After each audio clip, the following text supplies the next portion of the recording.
Hey guys, and welcome to this video where I will be going over a multi-target or AoE as Affliction. This guide will assume that you are familiar with the spells and changes going from Battle of Azeroth into the Shadowlands expansion. So with that in mind, let's get to it. For this guide, I will be using a standard AoE talents in Drained Soul, Absolute Corruption, Vile Taint, Dark Caller, and Dark Soul Misery.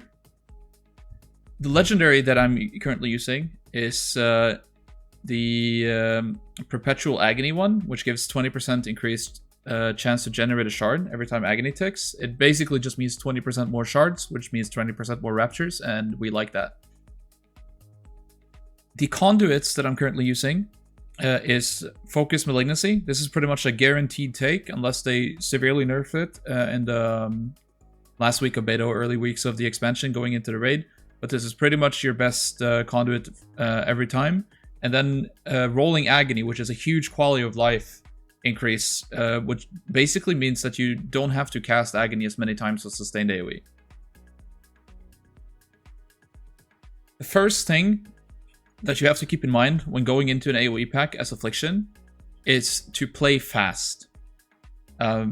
This basically just means that you want to get everything rolling so that you don't run into a situation where you cast your cooldowns and then the pack, whether it be like an AoE pack on a raid boss or a trash pack in a dungeon, is already dead, which has all historically been the huge crux of the Affliction spec, to be able to deal AoE damage in a relatively fast manner.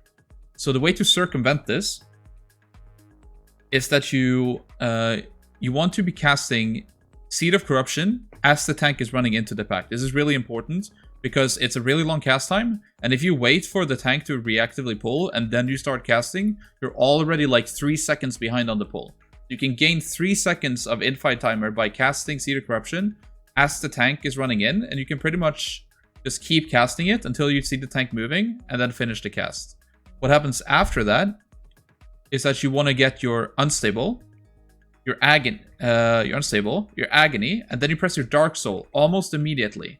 After that, you get 4 to 5 Agonies out, you get your Vile Taint, you get your Covenant ability, you use your Dark Glare, any unused trinkets, you find back to your main target, get 3 stacks of Shadow Embrace, and then you spam Malefic Raptures until the Vile Taint window ends. The whole goal of this is to cast as many Raptures with your Vile Taint window as possible. When Vile Taint ends, you just want to refresh your dots, your Vile Taint comes back up. You want to try to keep full dots on your main target if possible, and just only spend shards in your Vile Taint windows. You can see here, I'm not going to spend any more shards now, and I'm just going to go into maintenance mode.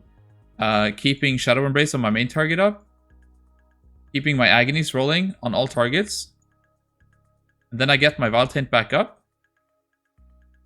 I press the button and dump shards again. So it goes through these 20-second cycles.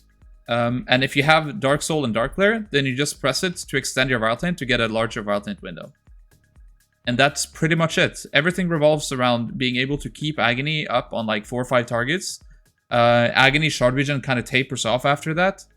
And being able to cast as many Malefic Raptures in your Vile Taint window as possible.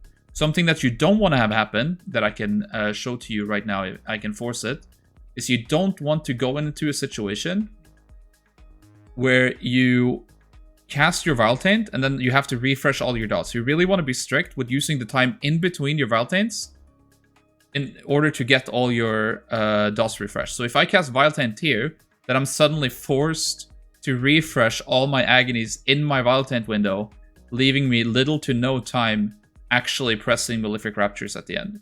So that is one thing you have to keep in mind, is that you really want to get your Agony refreshes in between the Vile Taint windows. But that's pretty much it. If you have any questions or enjoyed the video, leave a like or ask a question in the comments. And I'll see you guys in the next one.